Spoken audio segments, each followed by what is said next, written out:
our country has suffered the most severe election interference campaign in history. For the last 4 years, former Trump campaign advisor Carter Page found himself at the center of now disproven Trump-Russia collusion allegations. Last year, Inspector General Michael Horowitz found that the FBI's applications for warrants to spy on Carter Page were riddled with serious errors. Most notably, the applications were all missing a key piece of exculpatory evidence the FBI was aware of: that Carter Page had worked with the CIA to report on his contacts with Russian intelligence. Former FBI lawyer Kevin Clinesmith recently pled guilty to altering an email from a CIA liaison. In the description of Page's relationship with the spy agency, Clinesmith falsely added the words, quote, "and not a source." Page has recently released a new book in the hopes of setting the record straight: Abuse and Power: How an Innocent American Was Framed in an Attempted Coup Against the President. This is American Thought Leaders, and I'm Jan Jekielek. Carter Page, such a pleasure to have you on American Thought Leaders. Great to be with you, Jan. Thanks a lot for having me. Well, and this is, I think, the third time that I'm having you. We actually started, I think, the first time in May of 2019. And my goodness, how things have changed since that time. You know, actually, when I first talked to you, it was very hard, to be honest, to pull stuff out. But these days, in this book, I can see you're really starting to speak your mind. Yeah, well, there's a lot that went on in terms of the intelligence operations. And I had supported the intelligence community for decades. And unfortunately, you know, until the Horowitz report, the U.S. Department of Justice Inspector General produced their report in December of 2019, you know, some of those really big details I didn't feel at liberty to get into. So the timing was right, and I think the timing is also right now, just because unfortunately the 2016 election interference has not been completely remedied. All of the wrongdoing done by the Obama-Biden administration, the DNC, and really their colleagues and their cohort in the media just had such a huge negative impact, not only on President Trump's Donald J. Trump's as a civilian, his initial campaign, but it continued through his transition period and throughout the first, at least the initial years of his administration. So, you know, I had been doing some initial work to try to set that record straight, but unfortunately, there's really, you know, now is the time, and I think particularly now that we're coming up on the next presidential election, and so many of these myths, you know, disinformation is still out there. I thought it was absolutely essential that I just tell the full story. Absolutely. So, you know, this IG report from December of last year, you know, as I read it, exonerated you of any wrongdoing. You were, you know, smeared extensively in something called the Steele dossier, which is, again, something that we've seen a lot in the media, and of course we've written about extensively ourselves. Something very significant has come out very recently, and this is in fact the first guilty plea in Attorney Durham's investigation into this whole operation, or alleged operation that you were describing. And so Kevin Clinesmith, one of the lawyers, has pled guilty now to making a false statement, and faces, I think it's 0 to 6 months, I think is his potential charge. What do you make of this? Do you feel like justice is being done here? Well, so going back to the Inspector General report, unfortunately, I was told, and it's similar to what we're talking about in terms of getting the truth out with my new book. So unfortunately, I was totally blocked from having any input whatsoever in that. So, you know, they did have a lot of interviews, I think over 100 interviews in this 400, which led to this 480-page document. And unfortunately, a lot of the same people who were integrally involved in this wrongdoing were the ones that were, they're the ones providing all the information. So unfortunately, and that was another driver in terms of the reason why I wanted to write this book. And, I punch back quite a bit as to the half-truths and the continued lies that are in that document. Again, I'm greatly appreciative of Inspector General Horowitz and the work that they started to do in terms of the initial, cracking the shell a little bit as to some of this wrongdoing. But so as to Mr. Kleinsmith himself, again, one of the breaking news elements from way back last December, and of course leaked previously, I believe, in news reports started coming out something in November at some point. But unfortunately, this is the first time that we saw some repercussions for the individuals involved. But I think what's particularly interesting about that first charging document is that there's very little there's a lot of interesting little clues as to things that are I believe it's paragraph 5 actually talks to broadly refers to other people who were involved in this scheme, going back way before what was really known in terms of August 2016, months before the FISA abuse officially began in October. So, the question obviously becomes, so yes, Kleinsmith had an important position in this very serious process, but we'll have to wait and see. But I think it's pretty safe to assume, and there's been a lot of reporting, including in Epoch Times, which has been, you guys have been on the front lines of this since the very beginning. Unfortunately, there's, it seems like there's a lot more to come, so we shall see. Well, and, this Kleinsmith indictment and, guilty plea, it speaks, of course, directly to you because his false statement was actually altering an email that the original email said, yes, you had worked with the CIA, basically, right? And he changed it to, no, you had not, which is a little bit important here. Well, yes. However, and this goes back to the fact that a lot of other people were involved in this scheme, right? So what is that? That is a false statement charge, right?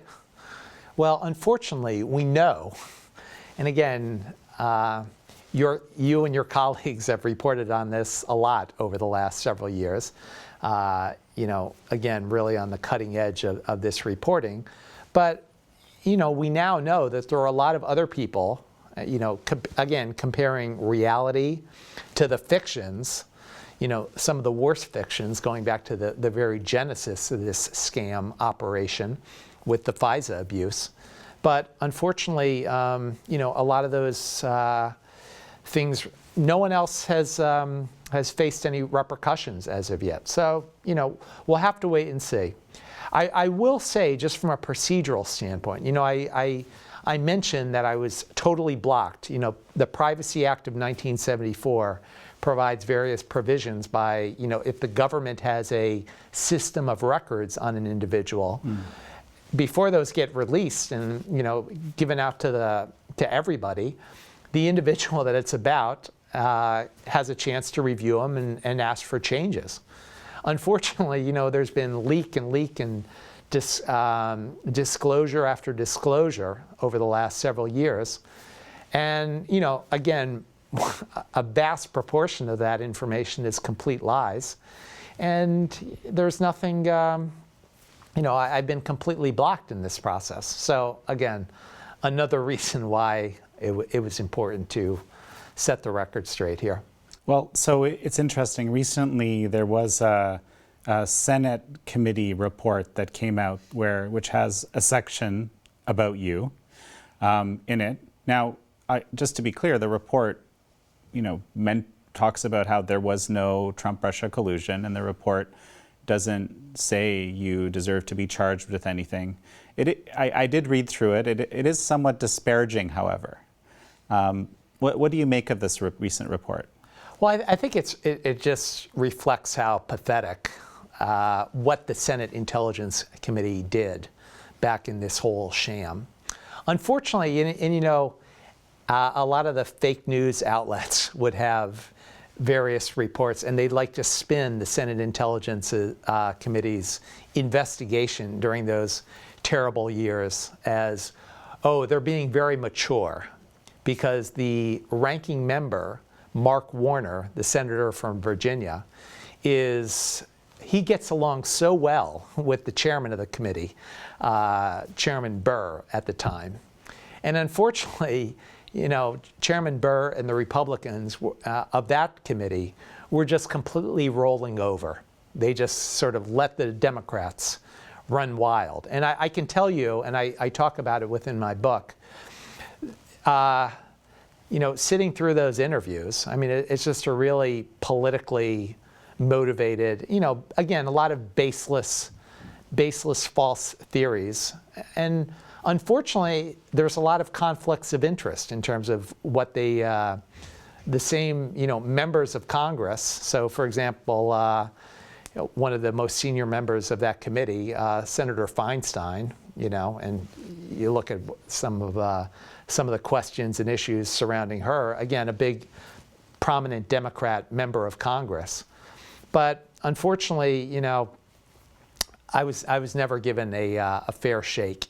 And the most, one of the biggest elements in terms of the Senate Intelligence Committee is, and something I talk about in Chapter 5 of my book, is the whole sham with the quote-unquote security director of the Senate Intelligence Committee. And this is a person who I'm giving all of my highly confidential personal information. And it's now known, it became known, that he was dating a journalist from BuzzFeed, this woman, Allie Watkins.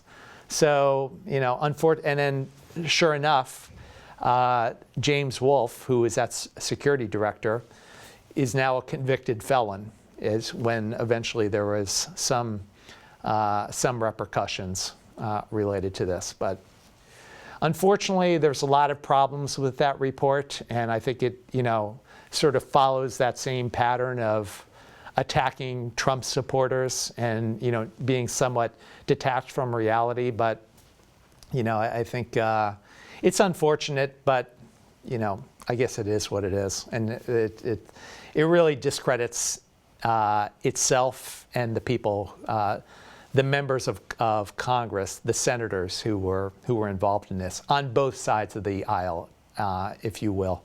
But what's interesting, again, going back to the fake news and what they would say.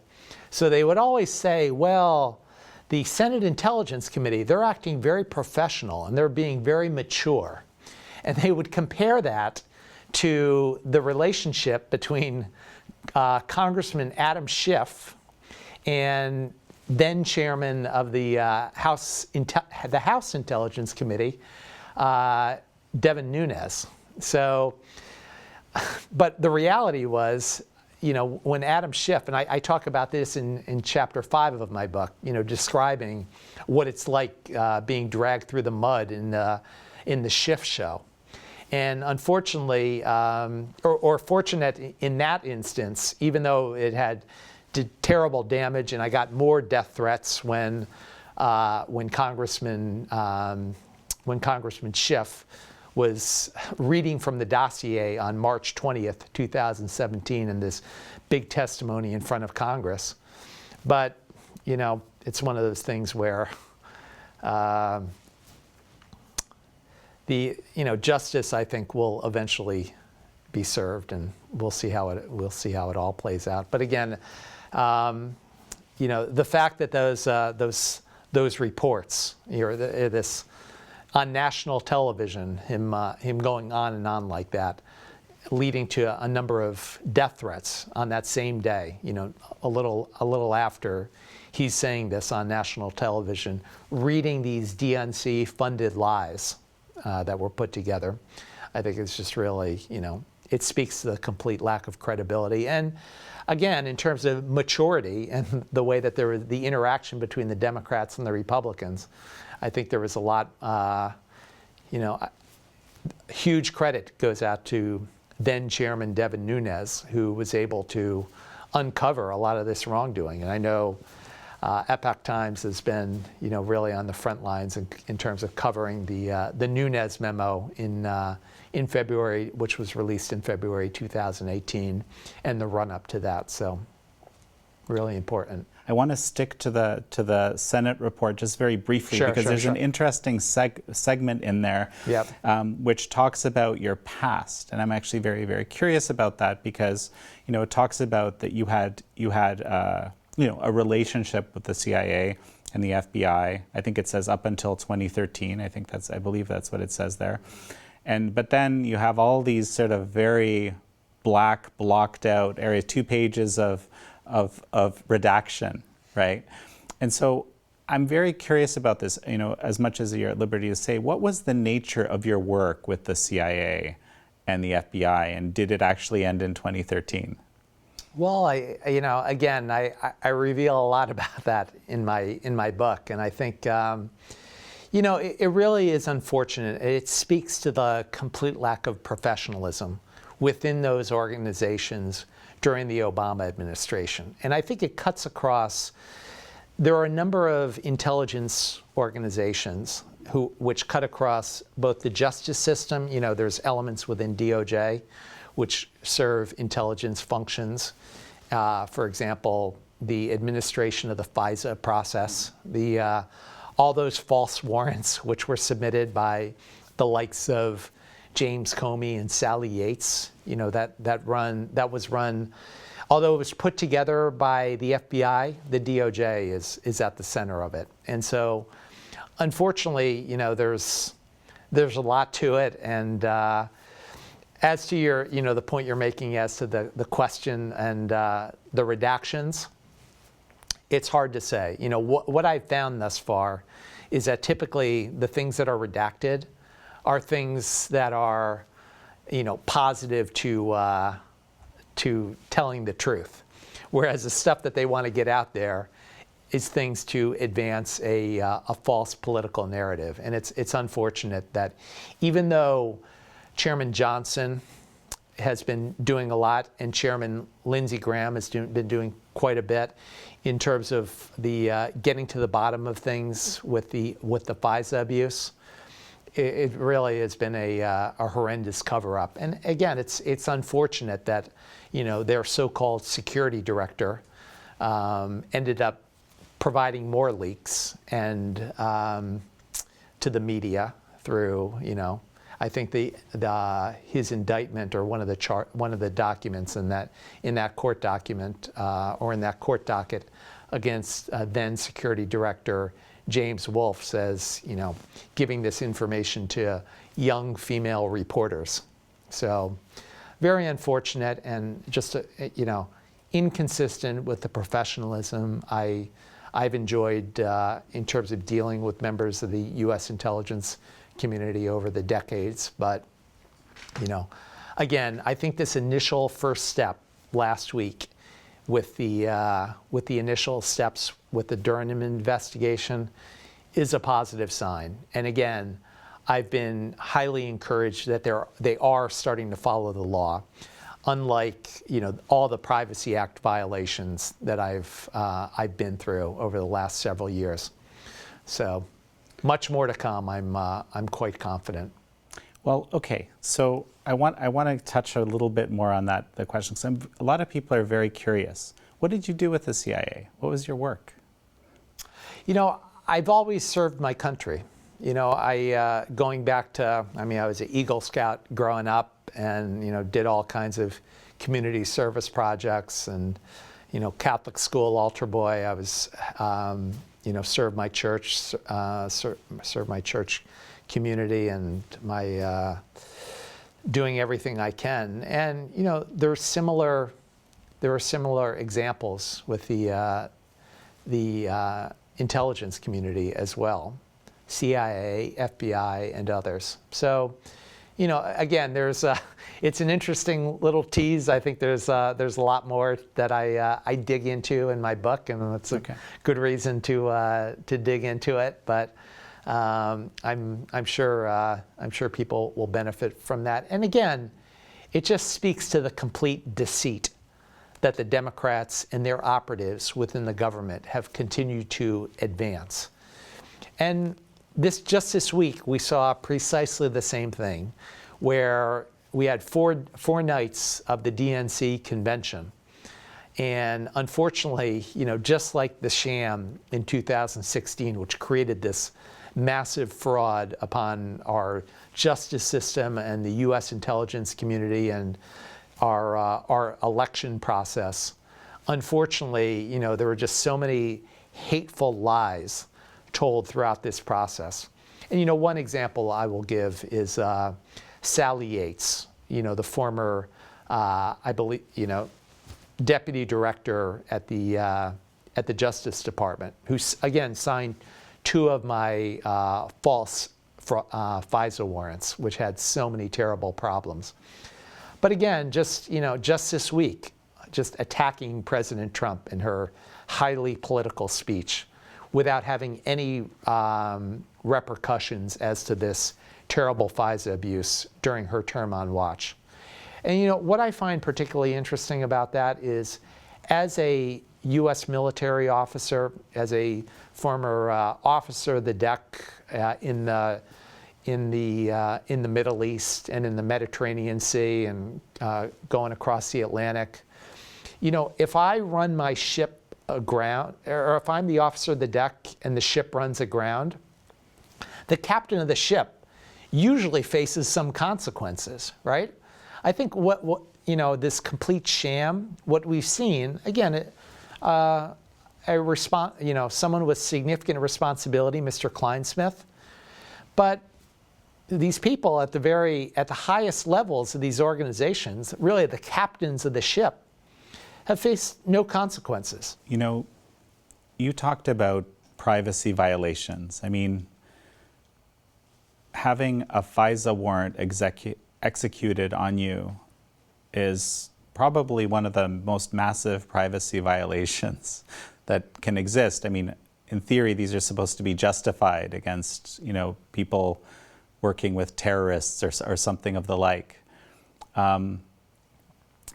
At what point in all this did you become aware that there was something really strange going on, that maybe you're under surveillance, maybe there's a wiretapping going on?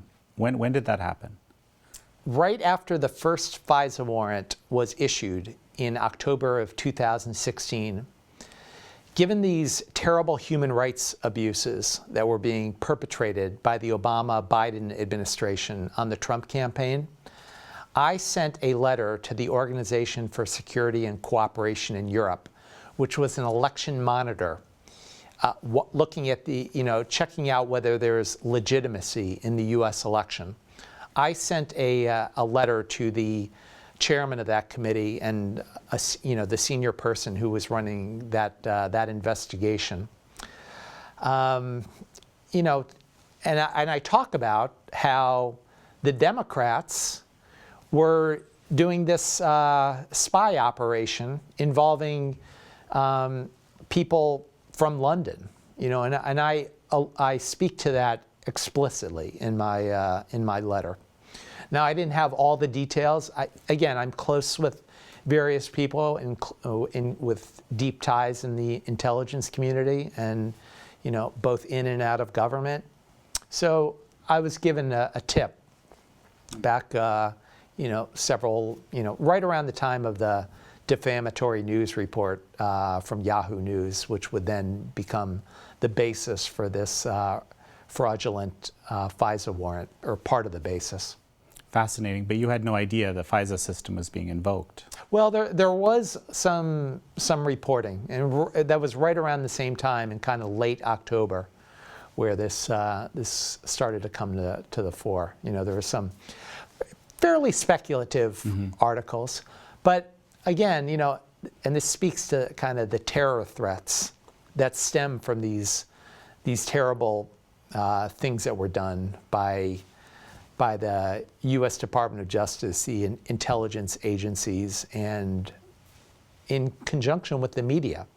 So very often I'd get the worst death threats when some more of these really scandalous reports come out. And so the official warning, or the official notification for America, which is then, front page news, was when the Washington Post in April of 2017 had a big story about revealing my FISA warrants. So, and again, spun in a way that was kind of advancing a narrative for whoever the criminals were that gave that highly dangerous information to the media, totally against the law. You've gotten multiple death threats at different times in this, multi-year process. Tell me a little bit about, the cost to you, your relationships. What happened? I never lose sight of the fact that the biggest cost was what was done to President Trump and really our core American institutions in terms of our justice system, the U.S. Constitution, and again, in some organizations that I've really supported throughout most of my life, quarter century, with some ties to the intelligence community, U.S. intelligence community. So to me, yes, there were huge costs, and we'll see. There's some glimmers of hope, as we've seen over recent days, that there may be some justice, but, it remains to be seen. And, some of it may be dependent upon what happens in this upcoming election, just given the, I think the deceitful behavior and the complete lies that we can continue to see out of the same organizations such as the DNC, which funded this first complete sham, interfering in our last election in conjunction with the Obama-Biden administration. But so it was pretty, it was pretty intense. It continues to be pretty intense. But to me, I'm laser focused. But just because I think, so many core institutions in America, a lot remains at stake, and there remain serious unanswered questions right now.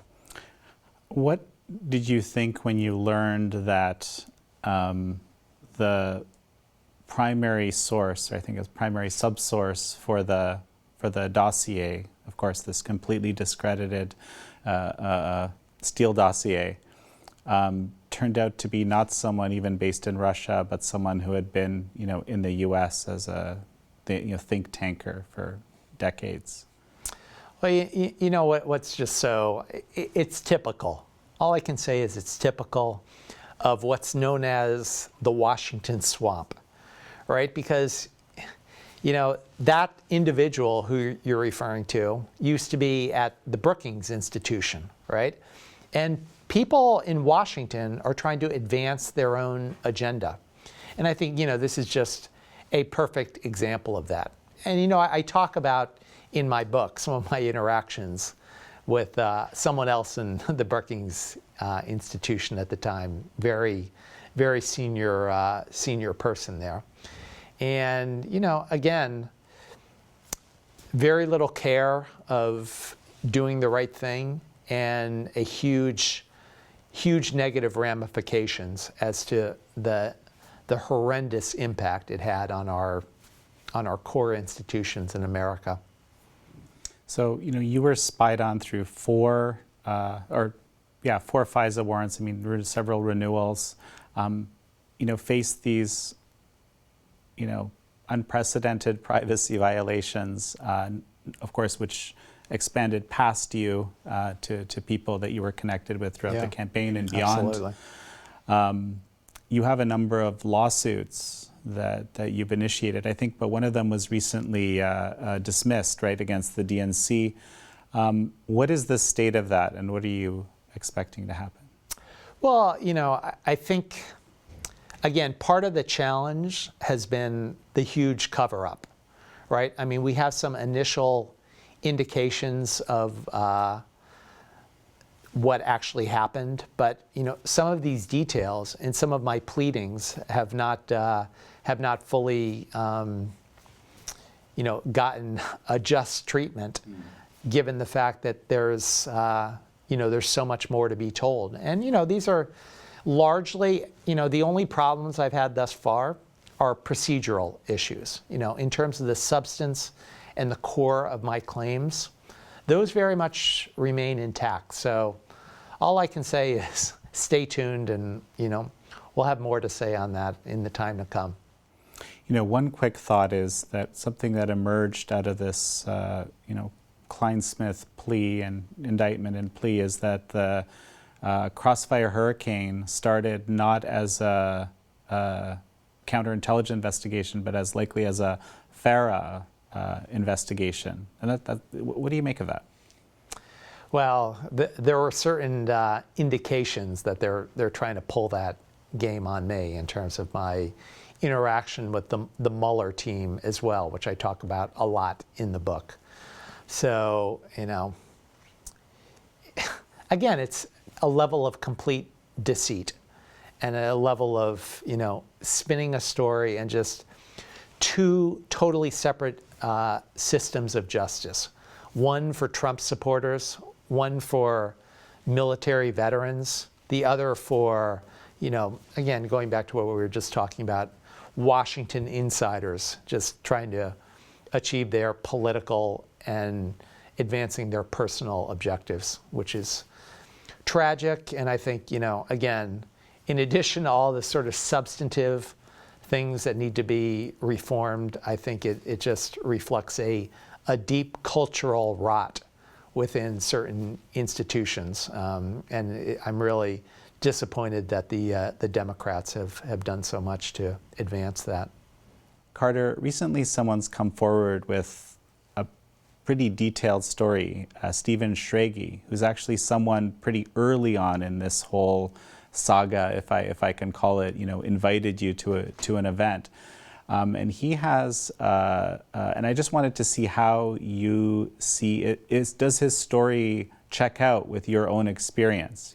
So one of the things that Stephen Schrage says is that initially Stefan Halper was rather uninterested in you as a person, but then something suddenly changed rapidly, like a switch went off, and suddenly he's deeply interested in you.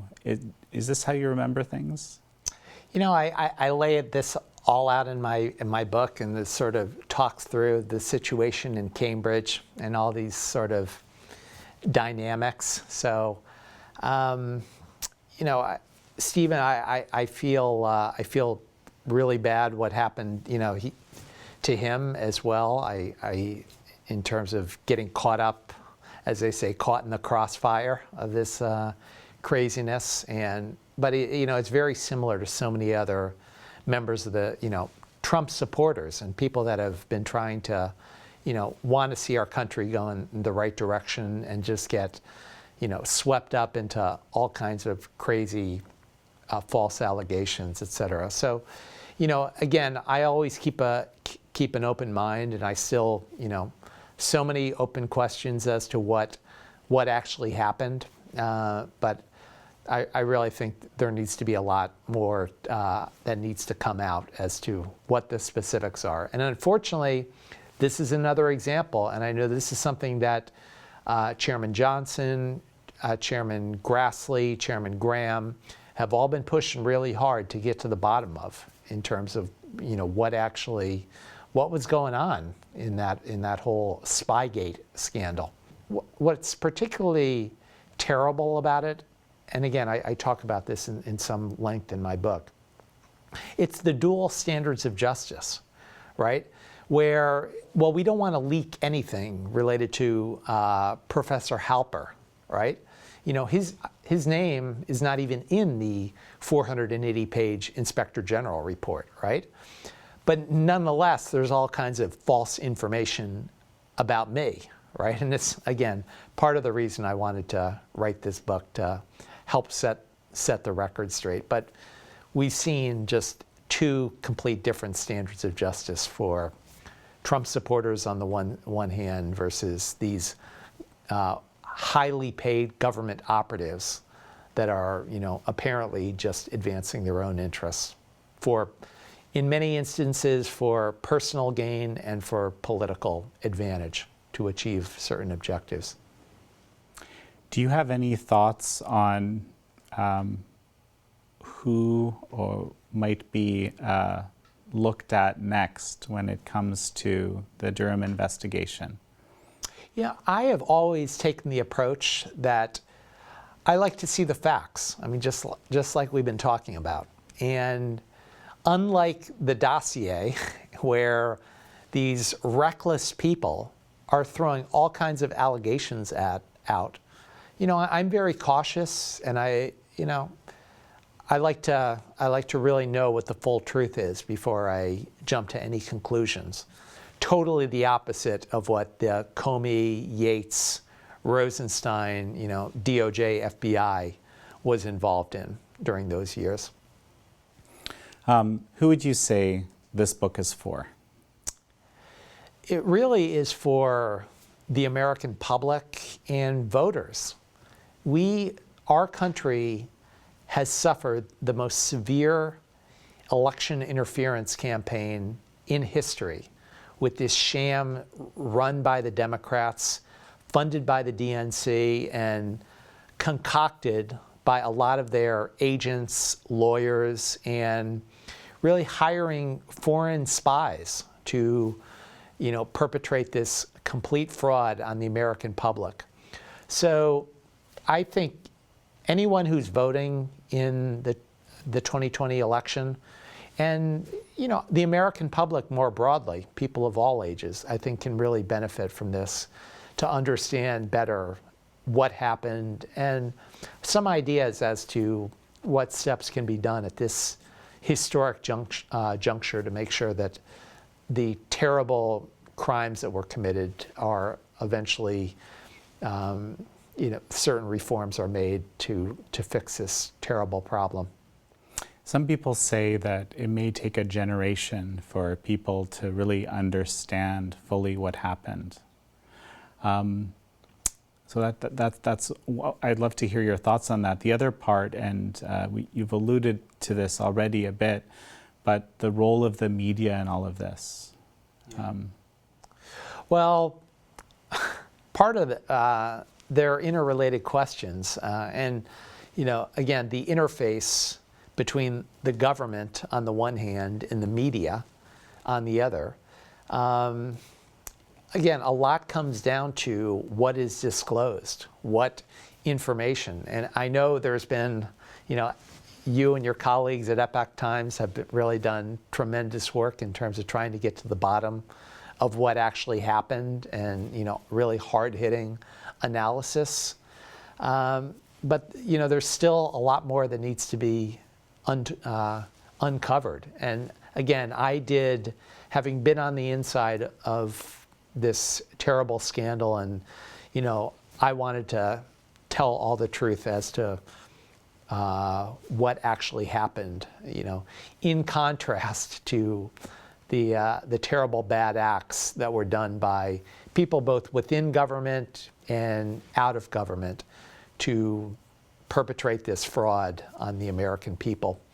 And to your point, it very much interrelates with the media element as well, because, there's this cozy attitude or cozy culture in Washington where the media works very closely or has these, intimate relationships, in some cases, literally an intimate relationship between the media and intelligence operatives and government operatives. And it really leads to in many cases, people just advancing their own political interests and their own political objectives. and in doing so, creating terrible damage for our country.